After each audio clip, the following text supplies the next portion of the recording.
और योग और सेहत की अब देखिए हम लगातार बात करते हैं, तो इस वक्त हमारे साथ में मौजूद है डॉक्टर अर्पित चोपड़ा जैन। डॉक्टर अर्पित इंदौर के आरोग्य super speciality modern homeopathic clinic के फाउंडर और डायरेक्टर हैं। गंभीर और जटिल बीमारियों के उपचार में अपने कार्यों के लिए वो पहचाने जाते हैं। डॉक्टर अर्पित, भारत 24 पर आपका बहुत बहुत स्वागत। आज इम्यूनिटी बढ़ाने के नाम पर कई तरह के सप्लीमेंट्स लिए जा रहे हैं, आप इस ट्रेंड को कैसे देखते हैं? नमस्कार दोस्तों, good morning to all of you.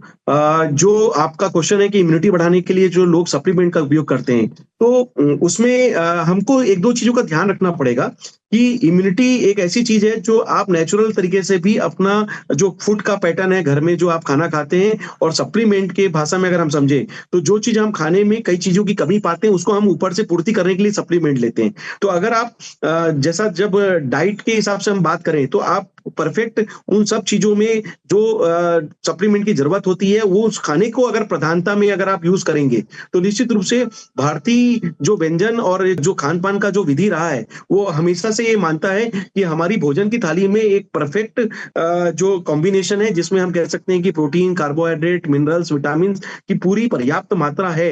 हमें जरूरत है ये समझने की कि किस चीज की हमें कितनी उपयोगिता अपने बॉडी वेट के हिसाब से, अपनी इम्यूनिटी रिस्पॉन्स के हिसाब से लेनी चाहिए। तो मेरा एक मैसेज ये भी है कि आप जितना हो सके नेचुरल फूड के ऊपर जाएं, और जितना नेचुरल फूड के हिसाब से आप सप्लीमेंट्री आप पूर्ति करते हैं तो कहीं ना कहीं उसके कोई साइड इफेक्ट नहीं होते। और अगर किसी कारण से आपको लगता है कि हमें सप्लीमेंट पे जाना है तो भी उसकी एक निश्चित अवधि होती है। कोई सप्लीमेंट हमें जीवन भर नहीं खाना पड़ता। हमें सप्लीमेंट को लेने के लिए, चूंकि अगर हम मेडिकल साइंस के हिसाब से बात करें तो जितनी जरूरत है उतने दिनों के लिए कुछ प्रिस्क्राइब फॉर्मुलेशन हो जरूर हो सकता है जिसे हमें लेने की जरूरत पड़े। और अगर आपकी ब्लड रिपोर्ट में समझ लीजिए कैल्शियम की या विटामिन की जो पूर्ति होती है उसको हम जब चेक करते हैं और वो पूर्ति आपकी पूरी पर्याप्त मात्रा में जब आप में देखता है कि रिपोर्ट्स में वो पर्याप्त है तो निश्चित रूप से आपको उस समय सप्लीमेंट्स को छोड़ना पड़ेगा। और मैंने ऐसे पेशेंट देखे हैं जो कई बार लंबे समय तक सप्लीमेंट्स और ज्यादा लेते रहते हैं, और हाइपर विटामिनोसिस या हाइपर प्रोटीनीमिया भी एक तरीके से कई बीमारियों का कारण बन सकता है।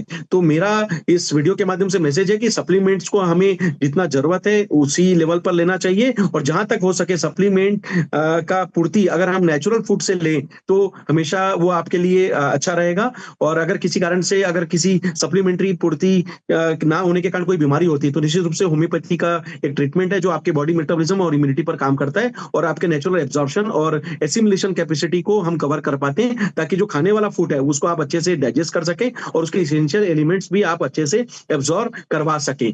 तो इसी उम्मीद के साथ कि आप ज्यादा से ज्यादा नेचुरल फूड और नेचुरल ट्रीटमेंट के माध्यम से अपनी लाइफ स्टाइल में सप्लीमेंट की पूर्ति को प्रायोरिटी करें। अगर किसी कारण से सप्लीमेंट्स लेना पड़े तो उसके लिए निश्चित अवधि जो बताई गई है जो मेडिकली प्रिस्क्राइब डॉक्टर के मार्गदर्शन में आप लीजिए, ताकि उसका कोई साइड इफेक्ट ना हो और उसकी कोई कॉम्प्लिकेशन हमें ना देखना पड़े। Thank you.